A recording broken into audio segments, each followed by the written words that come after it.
Would anyone like to pray for?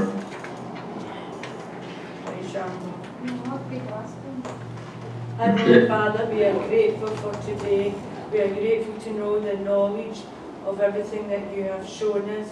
We are grateful that we can get together in fellowship and learn the knowledge of you through the works of you and through everything else. Heavenly Father, thank you. Amen. I don't know what to say. Sorry. Okay, lovely, thanks for that, dear, I said last time I'd ask you to try to do those down. Did you manage to get that little one done there yet? I can't hear you, you need to stop moving about so much. Did we get what? Assignments, yes. Right. The handout that I asked you to do. I'm just checking here. Oh, that one. Yeah, not the Reformation Great Britain. Did anyone do the little handout where you're filling the investigators? That Oh, good. British one. If you didn't, there's no point in us. The what? Right, forget about. Let's just move on. Did you what? Did I hand out? That one. The one you did earlier. That one's not there. That's an old one. Okay, let's forget about that. We'll just move on to do. I don't know how. Let's probably won't take the full hour, I would imagine, but we'll see. I've given you two major handouts to do. Right. But one is from the Bible study, and it's lesson 10. Charles, I'm getting lots of feedback from your voice here, so it gave me as to explain. I'm giving my own voice up. I'm getting lots of feedback from you. Is that the I last would day? prefer that to given. Pardon? Sorry, I'm getting feedback from my own voice, so all of the noise I'm getting from you is really jumbled, so I'm trying to aim myself speaking it as hard, so I'm going to try and slow down a little bit. I don't know whether your mics are too, whether the sound bouncing back or whether it's just a bad connection. So, I muted the mic. Yeah, that'll help me, thank you. Yeah. Is that better? So when you need to speak, let me know and I'll unmute it, because whenever you speak, when he's speaking, it jumbles up the signals. Oh, right. So, Yeah. I wonder if that's what's happened with Brother Miller's. No, Brother Miller's was totally different. So we'll slow down a little bit and we'll just take turns at the last bit. Otherwise all I hear is my own voice bouncing back and then I can't hear what you're saying, you can't hear what I'm saying, and Okay. we're all confused. So you can't hear what you're Okay. saying then? Say that again?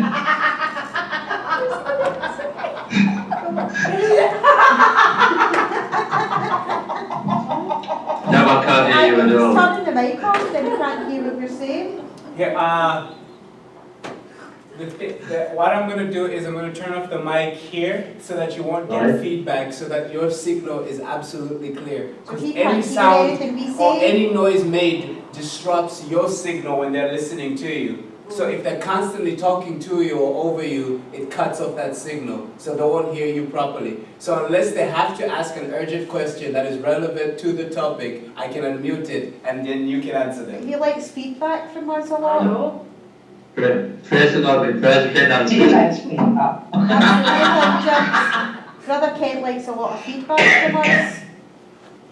Right, okay, you're just going to have to listen to me talk for the day, which will be hard for you, but never mind, I'm sure with prayer we can do it. Sorry, Elizabeth, I can't hear you. I know.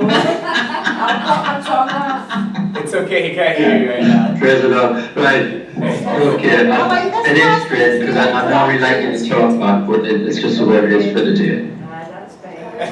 I'm going yourself, I'm just answering. Okay, we started off, I want to come back to the context through the whole of church history. And this is why I put this handout in, this Christian Reforms one. Okay. I've given you. I'm just having a look, the one you've got seems to be in a slightly different order than what there. So we turn the page over, Can't you hear us? and at the front of the handout, the handout, let's put it into context. It's talking about the Dark Ages. Yes, it's read as well. Yeah, and then you turn over page 234 at the bottom there. Christianity Reforms. Christianity Reforms. And then it goes on there, it's going through 1500s to the 1600s. Go through the 1600s to the 1700s and page 237, 1700, 1800. And then on 237 on F, 1800, 1900. So that's, there's another handout there on the Latidero pouring. We'll leave that for next time. So I'd like you to read it for next time. Because what's happening now is, through all of our lessons, we've gone from the post-apostolic times to the fallen away period and all of the things that came in there. And we know the Catholic Church and other people started to change things, and mankind got hold of things and perverted things and all of that. And then we had the Council of Nicaea.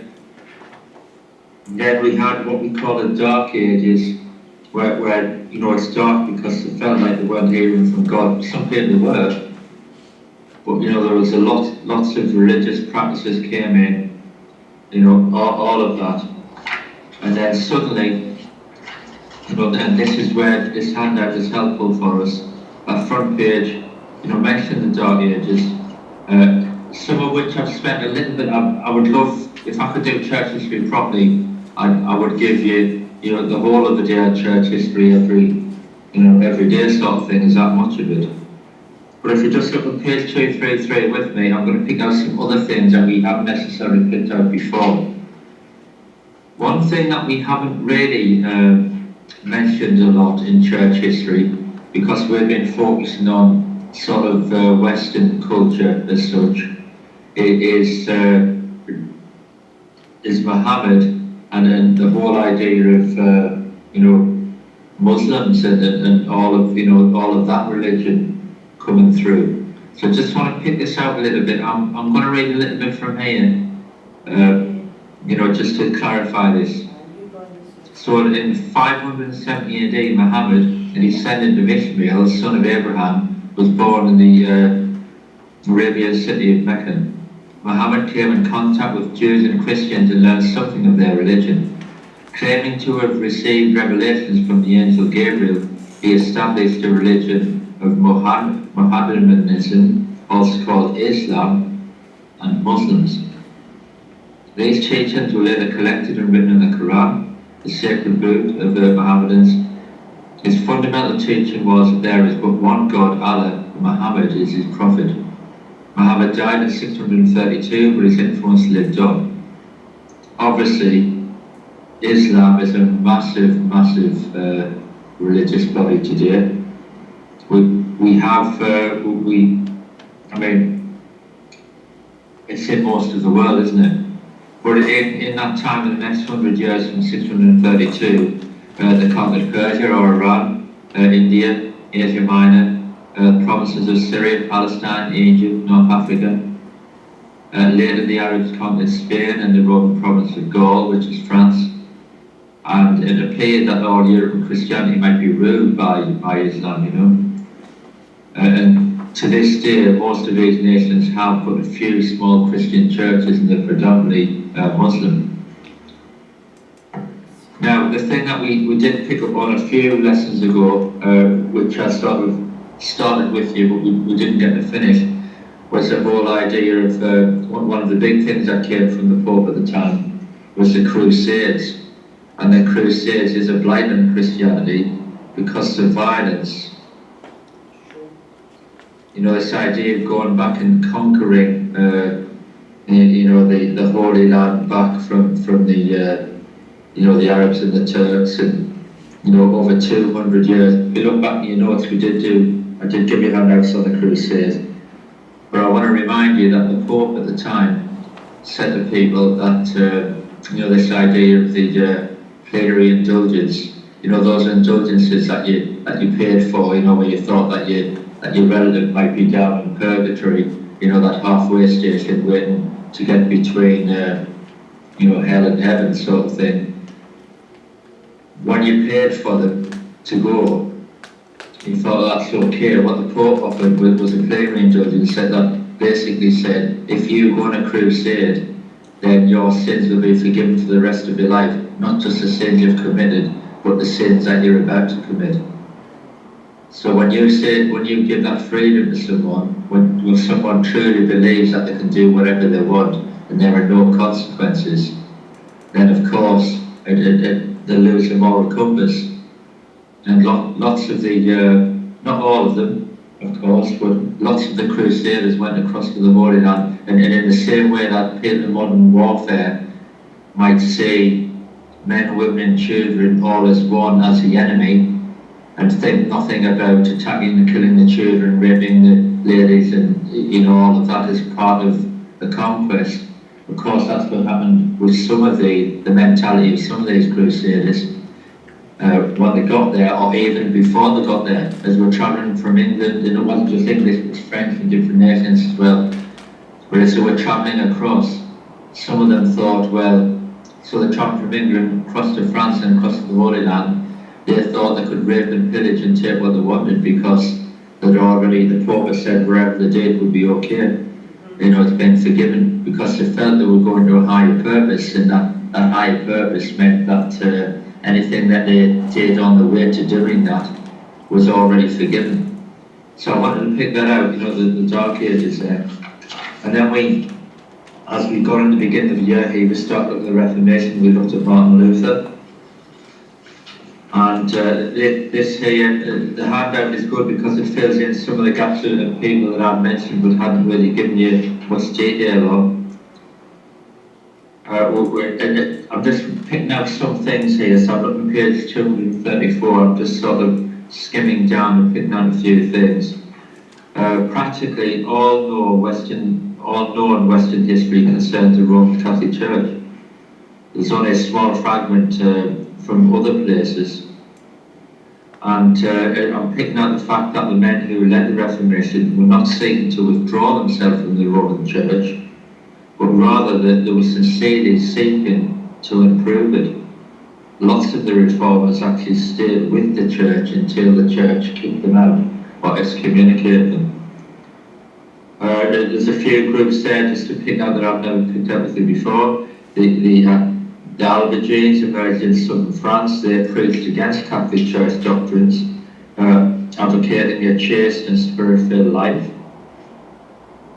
We know that in 1208, Pope Innocent III called for the crusade against this group.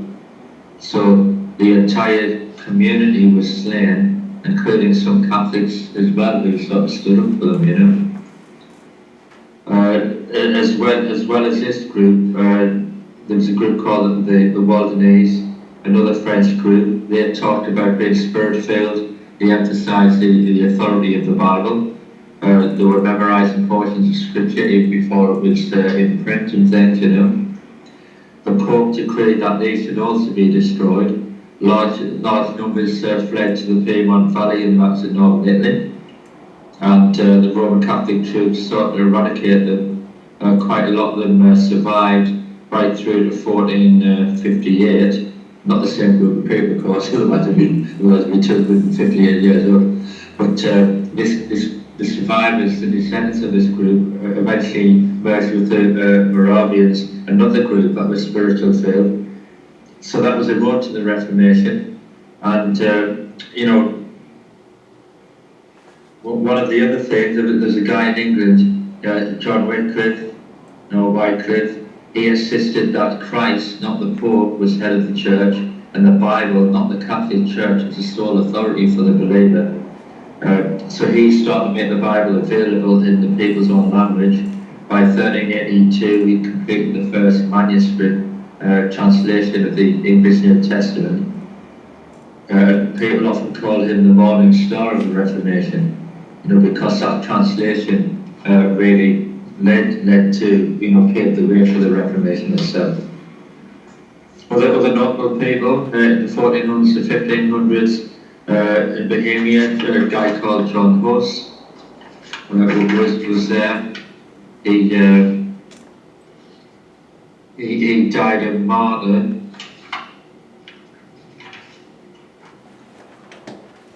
you know, again, you know, he was an advocate of Wycliffe's writings, but he died a martyr in 1415 because of his stand against the Roman Catholic Church. And even though his voice was stilled, you know, the fact that these people spoke out stirred up actions in other people. One of the biggest things we've already mentioned was the printing press. The idea that the Bible wasn't just being translated by monks, and you know, it would take them all of a lifetime to, you know, write the illuminated letters and write them out. But you know, the Bible could now be printed, so it wasn't just being passed on to people through, you know, sometimes corrupt clergy. And we know that in the 1500s and 1600s, obviously Martin Luther would done a lesson on him. Again, there's some details on there for you to have a read in your own time, and on page 235. Goes through some of the details there. It's quite interesting when you read about the response of the Pope at the time, Pope Leo X, how he ratified and signed the document that excommunicated Luther, and then how he sort of bounced back between, and he's at the end of his wits and that. So it's picking up some of the things where I didn't get a chance to give you too much detail. Page 236 picks up more about Martin Luther, the Reformation, King Henry VIII, and you know, his desire to break from the church because because he wanted his way with some different women to just having the one, basically. It goes over John Calvin. I know we mentioned him in the lesson as well. And it goes through again some of the ideas of predestination. You know, some part of the doctrine there. Another man that's mentioned in the middle of 236 is Michael Serventius, a Spaniard, who upheld the deity of Christ. And he found that there was no scriptural foundation for the Trinity, so he began corresponding with John Calvin, you know, bouncing off their ideas of what they thought the Godhead was. In Scotland, John Knox, we did part of a lesson on him, and you know, how his whole relationship with Mary, Queen of Scots, and you know, the fact that she didn't, I think she feared him more than she feared the cannons and the soldiers, sort of thing, you know. Then last time we started looking at different denominations, didn't we, in different centuries. So again, this is picking out some of them. 1600s, 1700s, you've got the Baptist Church, the Puritans, the Pilgrims, the Quakers, the Mennonites and the Anabaptists, and we talked a bit about those in relation to some of the societies over in America, you know, and all of that. And again, linked with that, you've got the Moravians, 1700s, 1800s. Some people come up, Jonathan Edwards comes up, linked with the Great Awakening in New England. And what happens there is, you know, as he's preaching about sinners in the hands of an angry God, there's manifestations of the Spirit, you know, people get strong emotions, physical manifestations, you know, the whole, you know, the Reformation's led to this, you know, we're up to what we're now calling the Great Revival period, and that's what we're sort of at today. And we've got other people like George Whitefield. Whitefield is a great speaker from the pulpit. He stirs the hearts of untold thousands in England and in America. The people I want to focus on for now, though, are Charles and John Wesley. So a little bit on the handout there, and I've got another handout for you. Charles Wesley was a poet, obviously loads of hymns, lots and lots of hymns, hundreds of them. But John Wesley is the leader. Wesley begins preaching the witness of the Spirit and holy living, and the name Methodist comes from their methods of living holy for God. And we know that the early Methodists would shout and fall out in trances, speaking unintelligible words, but no one seemed to see that was significant. We now believe that, you know, we certainly wonder whether John Wesley and certainly some of his believers, did they have the Holy Ghost and speak in tongues, Now, from them, and I'm going to look more in detail at them, but from them, circuit riders became an established Methodist practice. And I know a lot of churches do that now, that the ministers go around in a circuit between the different churches, from week to week, sort of taking turns. John Wesley, I haven't got the quote here on this one, maybe on the other one, but I read a quote by John Wesley the other day, and basically it said everything. It's summed up in this tiny little quote here, which is part of it, that the world is my parish. The Wesleys also brought the idea of a Sunday school. And those of us involved in Sunday school work with children, yes, that's important, but in the wider sense of Sunday school, that people learn about the Word of God. We know in lots of churches, Sunday school includes adult classes as well. So it's come a long way.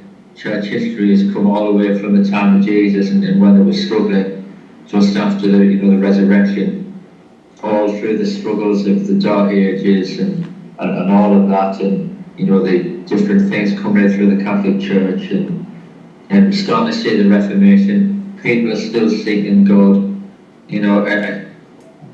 It frightens me that people felt they could do things like the Crusades, go along and slaughter hundreds of people in the name of God.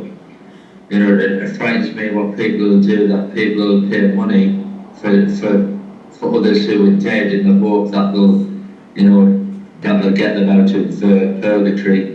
And if you think about it, don't want to offend anyone, but I was in a cathedral the other day, and I couldn't. Sorry, it was a Tudor church. It was up in Newcastle. I was doing a little bit of a history search with my kids, and there was a little Tudor house, and we went up these old steps, and you see all the Tudor roses and things, and you've got the Tudor church there, and it's got the Tudor roses and all of that. I couldn't help but notice all of the candles that people were burning. And this idea of burning candles for people, it's a lovely thought, isn't it? But I can see how it links in with the idea of an indulgence of doing something for someone who's not there, sort of thing.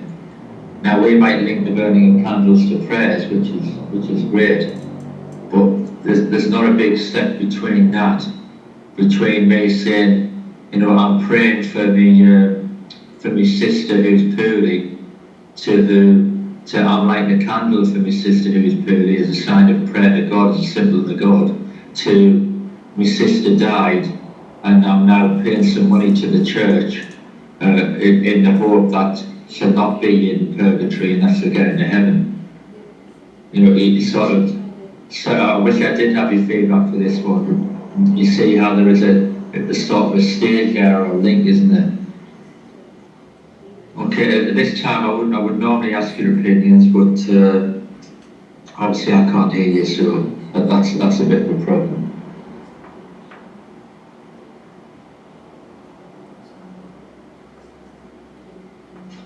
One of the, and it does put me off a bit because I'm not sure whether you talk or whether you listen to me, so it's hard, but I will try.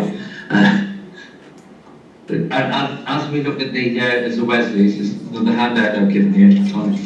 It's entitled John Wesley here. Just got this, found on the internet, thought it was a really interesting one. Just want to read through this with you. So it gives it from a different slant. About 9:15, while he was describing the change which God works in the heart through faith in Christ, I felt my heart strangely warmed. In late 1735, a ship made its way to the New World from England. On board was the young Anglican minister, John Wesley, who had been invited to serve as a pastor to British colonists in Savannah, Georgia. When the weather went sour, the ship found herself in serious trouble. Wesley, also chaplain of the vessel, feared for his life. But he noticed that the group of German Moravians who were on their way to preaching to American Indians were not afraid at all. In fact, throughout the storm, they sang calmly. When the trip ended, he asked a Moravian leader about his serenity, and the Moravian responded with the question, did he, Wesley, have faith in Christ. Wesley said he did, but later reflected, I fear they were vain words. In fact, Wesley was confused by the experience, but his perplexity was to lead to a period of soul-searching and finally to one of the most famous and consequential conversions in church history. We know that the Wesleys were born into a strong Anglican home. His father Samuel was priest and his mother Susanna taught religion and morals faithfully to her 19 children. 19 children. Yeah, that's all I'll say. I see a few shakes of the head there. 19 children, there you go. What does you? He's taking it down. It makes you struggle we have with the 3 or the 4 or the whatever. Yeah. Wesley attended Oxford, proved to be a fine scholar, and was soon ordained into the Anglican ministry. At Oxford he joined a society founded by his brother Charles, whose members took vows to lead holy lives. They took communion once a week, prayed daily, and visit prisons regularly. In addition, they spent 3 hours every afternoon studying the Bible and other devotional material. 3 hours every afternoon. From this holy club, as fellow students mockingly called it, Wesley sailed to Georgia to pastor. His experience proved to be a failure. A woman he caught in Savannah married another man. When he tried to enforce the disciplines of the Holy Club on his church, the congregation rebelled. A bitter Wesley returned to England. What had happened when he was in university is that they would sit together, they would study the Bible, and then they would go through their life and they sort of give a little rundown of their life that week. And they sort of a bit like confess to one another, you know, I've been thinking these thoughts, I've done this, so they sort of go through the life with each other. I don't know whether I could do that with a group of people, go through the life of me, every thought of me, every, you know, I've sinned here, I've thought this, I've done that, and be totally honest. But, you know, it's amazing to think that they did this. Well then, of course, when you got a church congregation and you try to do that, you know, it's a bit different where a few people sort of signed up with being close and meeting 3 hours every day to do, to suddenly having a church and asking your church to be totally honest. Imagine if the service tomorrow entailed you standing up in front of the congregation and going through all of your week, or all of your good points, your bad points, your temptations, your thoughts, and you laid bare everything that you've done, said or thought. That sound like an interesting testimony time for you?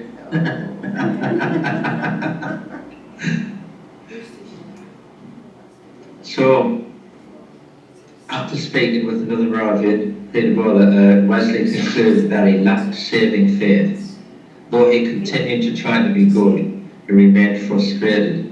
I was indeed fighting continually, but not conquering. I fell and rose and fell again. So, we now come to an experience that changed everything for him. And this is it in his own words here. In the evening, I went very unwillingly. That's a good one. I went very unwillingly, didn't want to go to a society in Aldersgate Street where one was reading Luther's preface to the Epistle to the Romans. About 9:15, while he was describing the change which God works in the heart through faith in Christ, I felt my heart strangely warmed. I felt I did trust in Christ alone for salvation, and an assurance was given me that he had taken away my sins, even mine, and saved me from the law of sin and death. Meanwhile, another former member of the Holy Club, George Whitfield, was having remarkable success as a preacher, especially in the industrial city of Bristol. Hundreds of working-class poor who were oppressed by industrialised England, neglected by the church, who, you know, were having very emotional conversions under his fiery preaching. So many responded that Whitfield desperately needed help to cope with them all, you know. So Wesley goes to help them. He distrusted Whitfield's dramatic style. He questioned the propriety of Whitfield's outdoor preaching. You know, wasn't sure with the emotional reactions that they got from the crowd. You know, he was a bit more quiet and set in his ways, I suppose. but Wesley soon opened to that. And what happens is Wesley starts to become the new leader of the movement because he's a great organiser. Whitfield, though, was a firm Calvinist, whereas Wesley can't swallow the doctrine, or he can't get away with the predestination. You know, Wesley's more about holy living, you see. Wesley argues against the Reformed doctrine that Christians could enjoy entire sanctification in this life. Loving God and their neighbours, meekness, lowliness of heart, abstaining from all appearance of evil, and doing all for the glory of God. So in the end, the two preachers part ways. So from Methodist to Methodism, Wesley didn't intend to form a new denomination, but what happens is that they make the private homes, the class M societies. When the societies become too large, the society is modern idea of cell groups really. When the societies become too large for members to care for one another, Wesley organised classes, each with 11 members and a leader. The classes met weekly to pray, read the Bible, discuss the spiritual life, and to collect money for charity. Men and women met separately, but anyone could become a class leader. Now, this is a quote that I couldn't remember from the top of my head, and I was want to really focus on with you. This is one of his most famous quotes. I love this one. Do all the good you can, by all the means you can, in all the ways you can, in all the places you can, at all the times you can, to all the people you can, as long as ever you can. Love that. Do all the good you can, by all the means you can, in all the ways you can, at all the places you can, at all the times you can, to all the people you can, as long as ever you can. So the movement grows, his followers, Methodists, proud label for them. They do get some name calling though, they do get some physical violence, paid ruffians, break up meetings, threaten his life. And what happens is, the Bishop of Bristol objects, Wesley responds that the world is his parish. So what happens is Wesley begins travelling. In fact, he never slowed down. During his ministry, he travelled over 4,000 miles a year, preaching 40,000 sermons in his lifetime. A few Anglican priests, such as his hymn-writing brother Charles, joined the Methodists, but the bulk of the preaching rested on John. He was eventually forced to employ lay preachers who were not allowed to serve communion, but served to complement the ordained ministry of the Church of England. Wesley then organised his followers into a connection and a number of societies into a circuit, and then they had a leadership of the circuit of a superintendent. They had periodic meetings of Methodist clergy and lay preachers. This evolved into an annual conference where those who served each circuit were appointed usually for 3-year terms. In 1787, Wesley was required to register his preachers as non-Anglican. Meanwhile, on the other side, in America, the isolated Yankee Methodists from their Anglican connections, in order to support them, Wesley ordained 2 lay preachers and appointed a guy called Thomas Coke as superintendent. With these and other actions, the Methodism gradually moved out of the Church of England, though Wesley himself remained an Anglican until his death. So that, Methodism goes over the pond there as well as here. Now, an indication of his organisational genius, we know exactly how many followers he had when he died.